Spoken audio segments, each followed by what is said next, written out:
तो ये कहानी है लंदन में रहने वाला 17 साल का एक लड़का जॉन स्टुअर्ट की। सन 1950 जब जॉन अपने दो दोस्त रॉबर्ट और मेरी के साथ जंगल जाने का डिसाइड करता है, क्योंकि बचपन से वो एक बार भी जंगल नहीं घूमा और उसको जंगल घूमने का शौक चढ़ा था।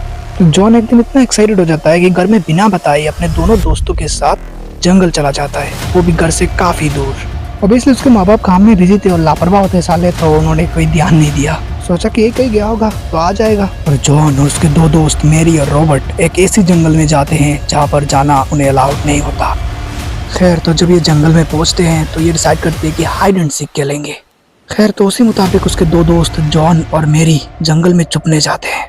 तो कुछ देर बाद जब जॉन उन दोनों को ढूंढने निकलता है तो उनमें से दोनों की कोई भी अता पता नहीं था। वो थोड़ा सा डर जाता है अंदर से, क्योंकि बच्चा था ना, तो ऑब्वियसली वो जंगल के अंदर जाने लगता है।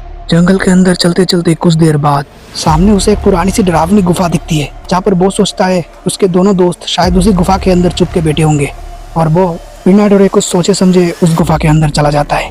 जब वो गुफा के अंदर एंटर करता है तो उसे समझ आता है कि ये गुफा सिर्फ एक गुफा नहीं है बल्कि बहुत कुछ है। चलते चलते वो देखता है वो एक पोर्टल के उस पार जाकर निकला, जहाँ पर उसे एक बड़ा सा महल दिखा।